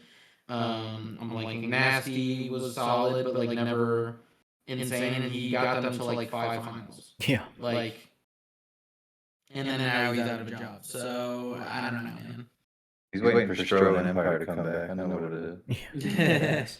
Strong Empire not coming back. You saw Stroh's tweets. Yeah. Yeah, it's gonna be like 30 years, but he can be broke waiting. Well, anyhow, well, that's gonna be it for some CDL and whatnot. But we got some crazy news to drop here. So we're gonna switch gears here and get into some Modern Warfare 4. So this past week, Modern Warfare 4 was well, I guess before that, we've got France banning Zins and nicotine pouches for France there. So Major 4, no one's gonna be able to Zin, and if you're gonna be facing 5 prison apparently, and a shocking fine. So definitely some interesting things there. So I don't think Neptune's gonna be able to perform well. He was Zinned out of his mind. But okay. Home field buff and home field nerf. Yeah. All at once. Dead ass, dude. Dead ass. But all right, well, getting into Warfare 4, get the reveal trailer dropping this past week. So go ahead and drop a reaction for this. Are you getting copyright strike for playing this whole thing? Right. Any place. Sergeant J, keep your scouts in line.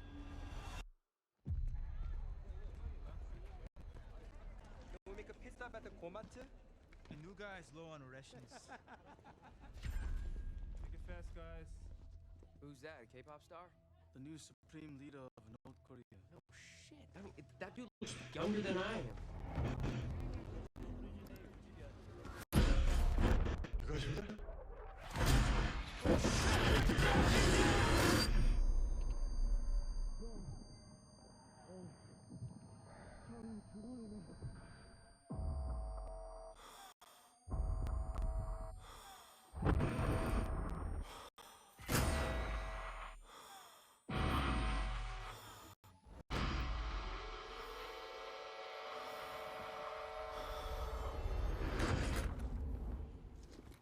작전 개시.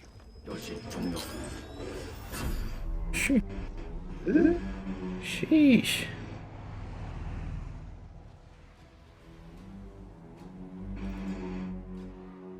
You're still a wanted man.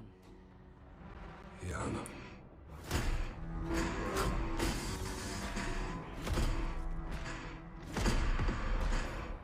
What did you do? What I had to do. We make our own rules of engagement now. You are moving a weapon of war. The kind we deny exists. You do what you need to. Cause you know I will. 예반자를 찾아내라. 마을을 불태워서라도.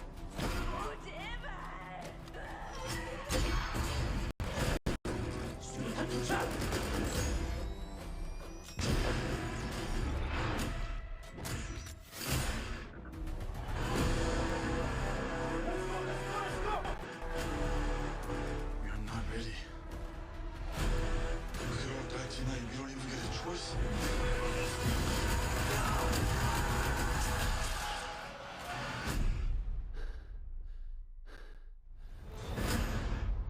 You broke a lot of rules, Price. No more rules. Man.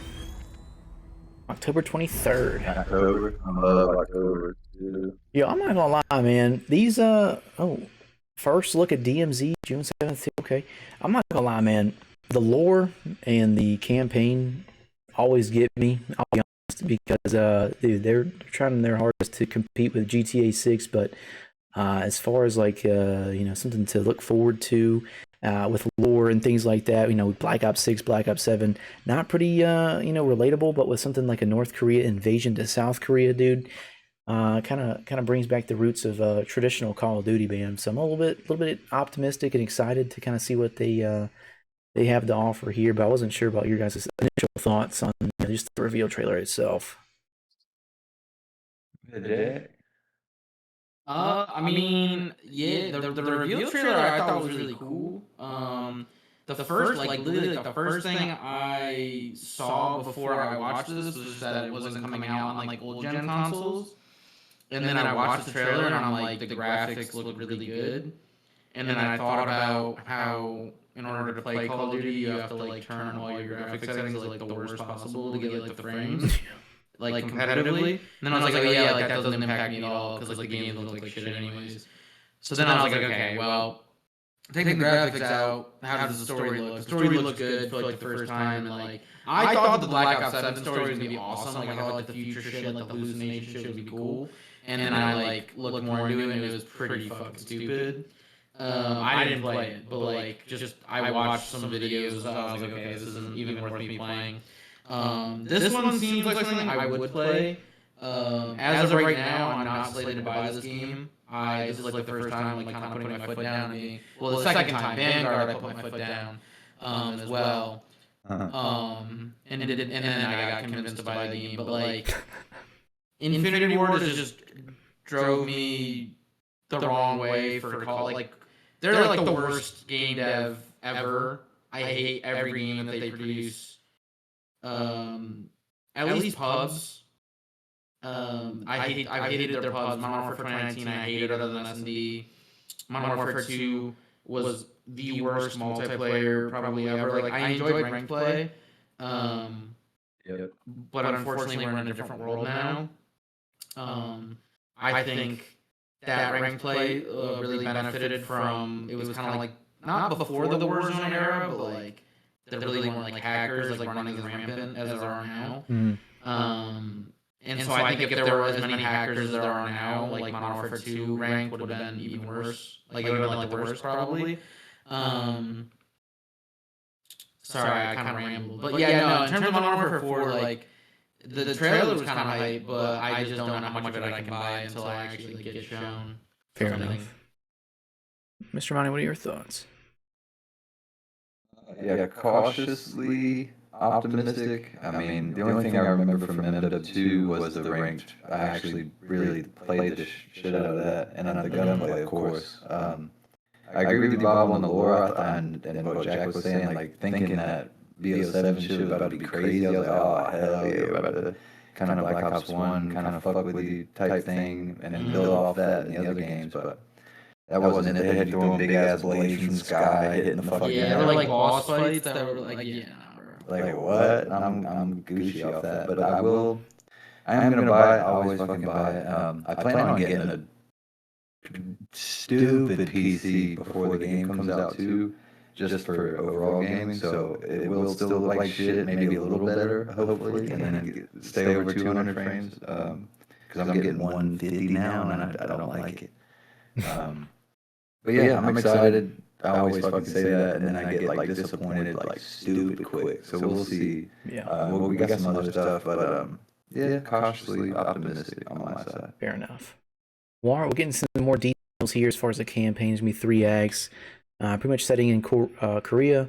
North Korea invades on South Korea. You're going to be going to places like Mumbai, New York, Paris, and Russia, with Price coming back as well. So pretty much a traditional call for a campaign, and then switching into multiplayer. Rumored to have red dots on the minimap, map voting, updated movement, new manual system, ledge hang and slide canceling, a theater mode coming back, no bloom, 1266 maps and some gunfight and big war maps, classic prestige, classic perk system and operators, and streaks for each loadout as well. And wait. All right, wait. Sorry. That list, I'm sorry, but like you know the Infinity Ward is fucking retarded and have been so bad that like that checklist of things are all things that like there were barring like 2 things. Those are all things that should be in every game. Yeah. Like red dots on the minimap should be in every game. Theater mode, Infinity Ward game. What was the last Infinity Ward game to have a theater mode quiz for everybody? Modern Warfare 3 original. Original, yeah, the original. 11? Yeah. So it's been like 15 years since the last time they had a working theater mode. Like, sorry, but like that like checklist like got me excited, and I'm like, wait a second, these are things that should be in every Call of Duty ever, point blank fucking period. Like, Decades old. not to be like the Debbie Downer, but like the fact that there's like this checklist of like things that are in the like I shouldn't even have to think of these things. These things should already be like baked into like what Call of Duty is. The fact that we have to like negotiate over these things is like why I am not optimistic. Fair enough. Unfortunately. No, I agree, man. I agree. But then something new that's happening is the bloom being completely removed out of Call of Duty. So kind of an example here, hip fire, you will shoot exactly where you are aiming. So I'll be honest, this does seem a little OP, just depending on how the hell it's going to work out. So like obviously no scopes for snipers are going to be insane because you get the little red little dot in the center screen now. And then for submachine guns, being able to run and gun, and if they have like gun ho equipped where you can run and keep your gun out, dude, that's just gonna be keyboard mouse buff. Yeah, dude, for sure, bro. Yeah. So maybe that'll switch up the game feel. The skill gap's gonna be kind of removed as far as what that looks like there, but then you know, kind of circling back to hackers, dude. This game, any Call of Duty game would be great if it was a completely 100% safe from cheaters game. I'll be honest, dude, because that is one thing that has torn down the want to play COD for me is the cheaters. If they were able to just lean into focusing on the anti-cheat and making it a Valorant style anti-cheat, this game or any game would thrive tremendously. Even like the past like 3 games, like Modern Warfare 3, Black Ops 6, Black Ops 7, like at the end of Black Ops 6, I was just getting into games with cheaters just about every single game because the game was pretty dead. But like I don't even think the game would be dead if there weren't cheaters. So it's like, you know, catch-22, and it's just like really disappointing because like all of us, I would say, are pretty like diehard COD fans. Like the past like month, I've been just like dying to play COD, but then I think about the experience, I'm like, wow, this is gonna like really like deteriorate my fucking mental health. Just hopping on the game and getting absolutely like no dope from it. So like I saw Scump on like the watch party. He was like, "This is the first time like I'm not hyped for like a COD. Like you guys have bigger issues than like all the other shit." And he's right, dude. Like if you can't make a game that doesn't have cheaters, then like what's the fucking point? Yeah. Yeah. Like, I mean, it's like not fun at all. Just go Valiant. They just need to admit that Ricochet dog shit. I would pay an extra $10 on PC, and then them have like a licensing agreement with like Valorant to like lease their anti-cheat or whatever. I know that that's kind of like foreign or whatever, but like I would pay $10 more to know that my shit isn't gonna get fucked with. It's kind of what Prime enabled on Counter-Strike, like a little something. Yeah, there's still hackers on that, but yeah, it's better. Rocket League has that shit figured out now. They have like an authentication thing. Oh yeah, authenticating before the fucking match. Yeah, before it starts. Like I don't know. Like a bunch of games have that figured out. I just don't know how COD. And like every single like Ricochet update, they're like, we're doing this new thing that'll like fix it, and it never does. No, like it just doesn't. No. Yeah. So anti-cheat needs to be like priority 1 for this game. But anyhow, moving on. Bro, you could drop Black Ops 2 right now, carbon copy, updated graphics, and if they're cheaters, I'm not gonna be able to play it and enjoy it. Yeah. Like it doesn't even matter like what the game is. Like forget this release info. If they're cheaters, it's just gonna ruin like all the hard work that you put in for like 4 years. Exactly. Well, as far as something new, Call of Duty is dropping a loyalty discount. So if you purchased COD in the past, since 2019, you'll get a 10% discount on the Vault Edition. So go ahead and drop some more bread for the Vault Edition. That's just actually insane. $90 instead of $100. Yeah. Woo woo. Yeah, dude, that's also cheese. Like, I'm sorry, 10%. I mean, cool that they're doing that or whatever. But if you actually like look at like what the pack is, like what the Vault Edition is, it's like $20 battle pass that you get plus the game.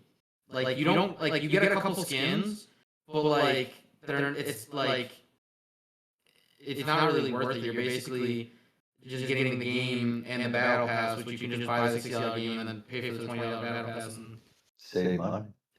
yeah, like it really makes no sense. Yeah, I mean, there's nothing really to really go off of as far as like the need to buy the damn Prestige Edition or whatever the hell it's called.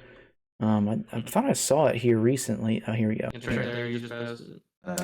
Yeah, so you'll get operator pack, signature weapon collection, black spell, and then the DMC deployment bonus, which depending on how good DMC's looking, maybe like a reason why to buy it. But I mean, as far as everything else, I mean, you just early access to the beta if you just buy the standard version, full downloaded hunter killer operator skin. So yeah, I mean, not too much to really make you want to buy the game at $100, to be honest. But anyhow, and then as far as the UI, they've updated the UI here to be more of a traditional Call of Duty, so they got rid of that Hulu, Netflix looking shit, and they're going back to traditional creative class setup. So here's a first look at the creative class here. So I know previously, like I mentioned here, so you can have select score streaks in the operator per creative class, so you can switch classes and have different skill streaks or score streaks. Sorry, the operator. So if you want to snipe, you could be a ghillie suit, or however you want it to look there. So definitely a W here for this. This is like the one thing that I saw that was like got me like the most excited for this game, because like the UI has been like disgusting for like ever. Like since they did like the COD HQ bullshit. I'm honestly, what is it, Black Ops 4 maybe? Black Ops 4 maybe like the last time they had like a good UI. Maybe I think it was starting to get there because they did the Modern panels. Warfare 2019. Yeah, whatever. But like, this looks clean. This looks so easy to just go back and forth between your classes. I like that you can have like a different operator, like you said, like a ghillie suit if I'm sniping.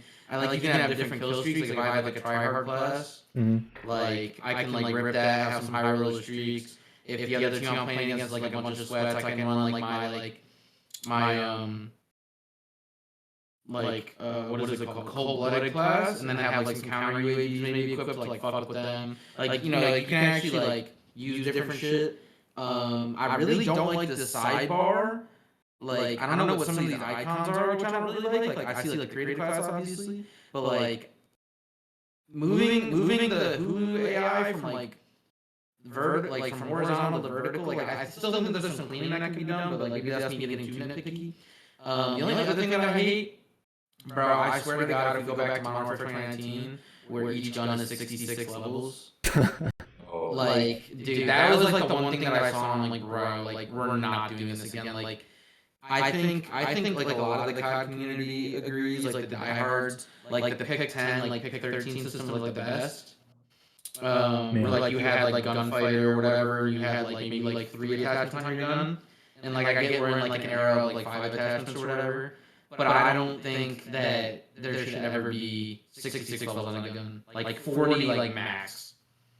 Like I just think, especially for like camo grinders and stuff, like I just feel like if I want to like use like the best attachments, or like if I have to like get like a monolithic suppressor like level 66, like You're gonna be grinding. that was the one thing out of like this whole screen that I was like, bro, please not again. And then if they bring back gun prestiges too, holy hell, we're gonna be in hell. Bro, remember? I think it was Modern Warfare 2, and then they fixed it with Modern Warfare 3 and Black Ops 6 or whatever.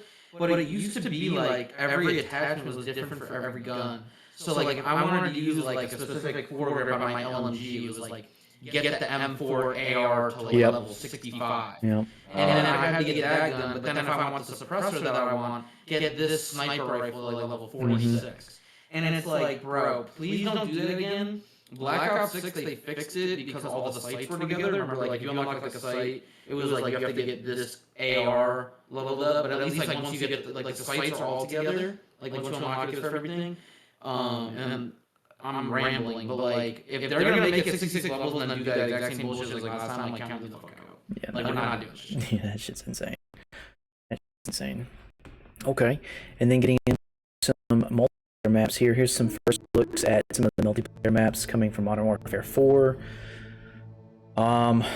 Pretty decent, I'll be honest. As far as like color schemes and brightness and just the overall vibe, tied in with the lore of the campaign. Definitely, I like to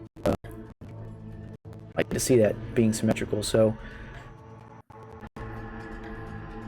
Nah, yeah, I mean the colors look good. Like for a Modern Warfare, for an IW game, like the colors are really good. From what I've heard from people who have played the game, just like watching the streams, like I don't think any of these are competitive maps. From what I've heard, like none of these would play well competitively. I heard like the most fun map was like the rooftop map, like that was like the best flowing map. I don't think that's a competitive map. So we'll see. I mean, I don't know. Yeah, I'd like to see a mini map and see how they're actually designed. And yeah, that's kind of like the mini map is like kind of like the big thing. Yeah. Which obviously like they're kind of gatekeeping. But these will be probably the beta maps. So yeah. I wonder if there's gonna be doors to bring it back. I saw something that doors were back, but now that I'm like looking at these maps, I don't see doors. Oh, I just saw a door. All right, yeah. They could be just hiding it. Who knows? Okay. Well, it's kind of a cool look at some of the maps and what they might be looking like here. And then getting into the movement. So let's get into a nice little. Like, you know, make split in the slide, get on top of cars, or even use the new pipe climbing. What I love is just how natural it feels. It's not like the motion options. Movement tech and like, you know, mantle in the slide, get on top of cars, or even use the new pipe climbing. What I love is just how. So, in my opinion, dude, I don't know what the hell's going on, but there's a lot of camera shake going on. So I don't know if that's like just the way that they've got it going with like, what the fuck? Oh my god, the motion blur for both the weapon and the damn. Yeah, are we dead? Like, look at this, bro.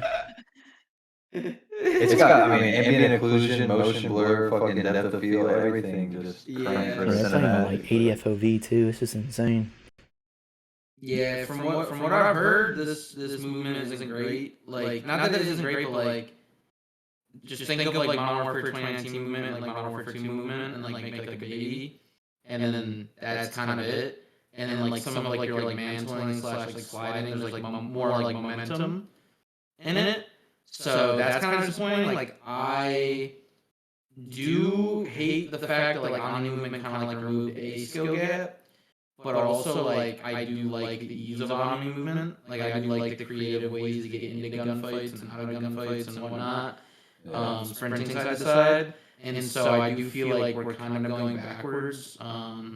Zuma was like, I don't know why you guys thought this was gonna be like fast. Like it's like a much like slower play style, which I think is good for competitive. Like I do think like this like being more intentional is good, but I don't know if I'll enjoy like pub stomping the same way. I don't know. Yeah, no, I think the pacing's gonna be a little bit better here, not just like flying and just aping people, which is probably like the only thing I like here. But I wonder if Blaine is gonna be coming back too then with this type of movement. But as far as like updates for the movement here, so no Omni movement, different from Black Ops, so they're taking away from Omni movement here, canceling, and slide to ADSing is back.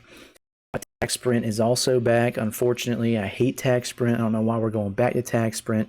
Absolutely hate it. Yeah. But now realistic, as you can see, your character loses stamina. So really hate that. You can slide backwards into a prone position, so you can pretty much missionary that shit.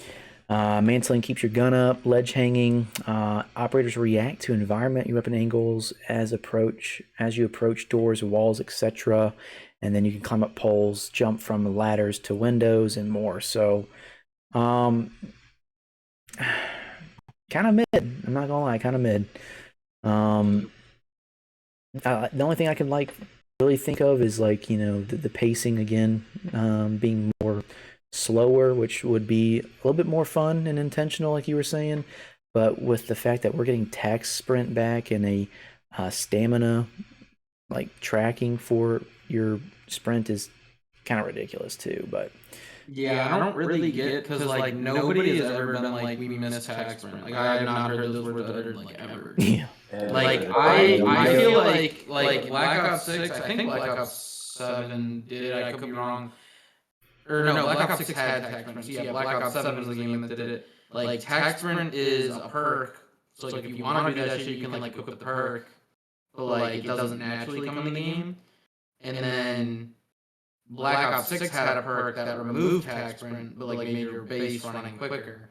And I use that in pubs because it was just way more fun. So I don't really know why they added this back, and I feel like again we're going backwards. Yeah. So we'll see. What are your thoughts, bro?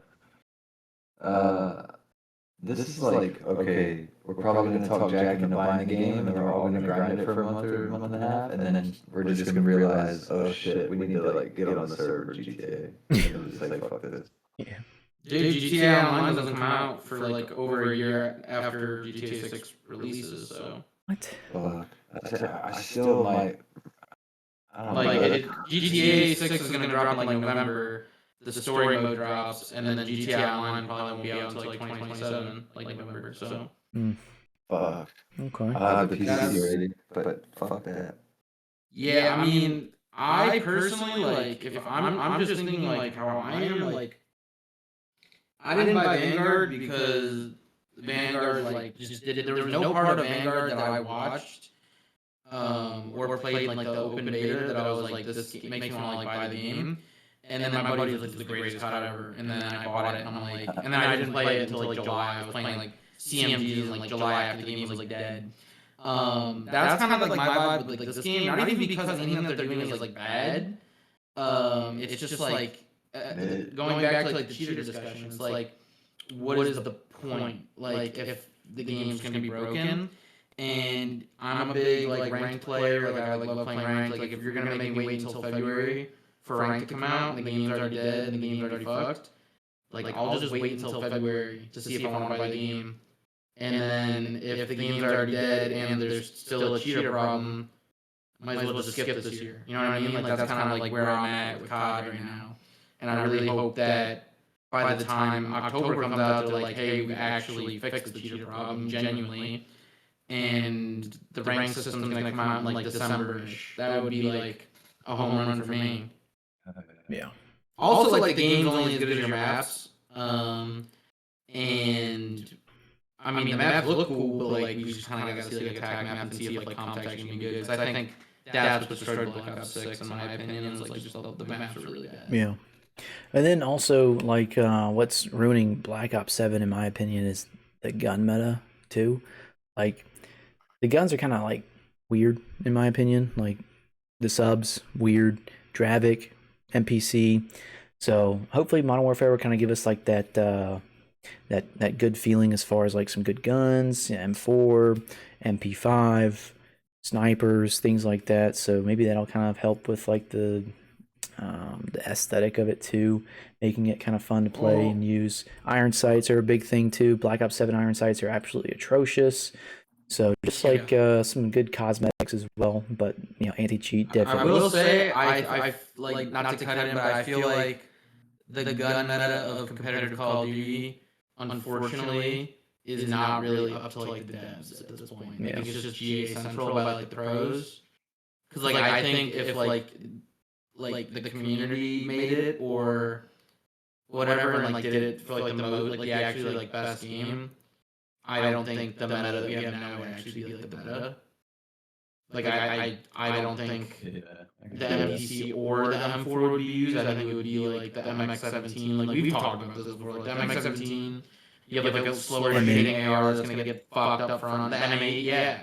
Like I don't fault Infinity Ward for or Treyarch for like the gun meta. Yeah. I think that's just the pros being reluctant to change / don't actually do like actual like research on the guns. I just kind of feel them and be like that shit's broken after like a game. So yeah. Okay. I will give the devs credit. That's not on them. Yeah. Okay. And then last thing here, we got the third game mode being DMZ. So obviously in Modern Warfare 2, we had this debut for the first time, but it wasn't mainstream. And then obviously Arc Raiders made that mainstream debut. And so now they're going to be revisiting DMZ. Now, as far as details for that, June 7th is going to be the time for the Xbox game show to kind of give us some more in-depth detail of what DMZ and what to expect here. But if they do it right, man, to be honest, I might be interested in playing as well. If it's anything like kind of like Arc Raiders grind, but we'll see if that comes to fruition, and maybe we'll get some good Peanut streams too. Who knows? He just said tonight that he'll play it. He's gonna play it whenever it comes out. Oh, there we go. He's already on it. Okay, and then last thing up here, switching gears from COD entirely, Rocket League has announced that it's going to be moving to Unreal Engine 6. So let's go ahead and get a look at this, because they've had a weird resurgence here for Rocket League in the past couple months. Looking good too. There's Jack. The skyline in the beginning. Ooh, wee.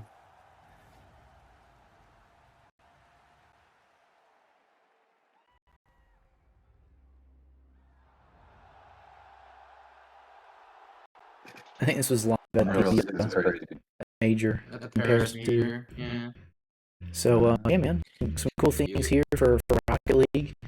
I recently just got into Rocket League this month, so definitely cool to see a resurgence out of such an old game.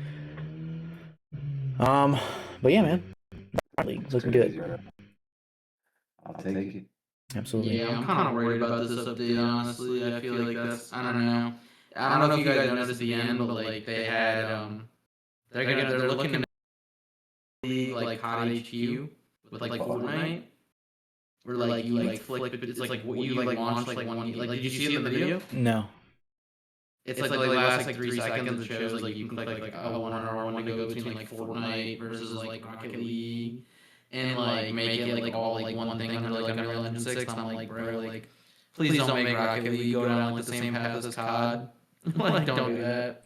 Please don't. Hey, I find it crazy that Unreal 5 is still getting rolled out and they're already debuting. Yeah, that's what I don't get, because like I mean Rocket League, to be fair, is on Unreal Engine 3, I believe. Yeah, old as fuck. So it is old, but like, yeah, Unreal Engine 5 hasn't been like fully like, released yet, so I don't really understand. And then Skip, like, okay. Yeah. Fuck it. Well, yeah, I know. They just we're moving on. Probably, yeah. That's probably exactly it. Absolutely. Well, yeah, man, that's gonna be it for this episode here, episode 99. Under wraps here. We had a lot of Call of Duty talks. Obviously, we had the major roster mania go down. We had week 1 of the qualifiers for Major 4, Modern Warfare 4 reveal, and then yeah, man, some Rocket League stuff and everything else in between there. Some Challengers things too. So definitely a great episode here. So yeah, really appreciate you guys hopping on again.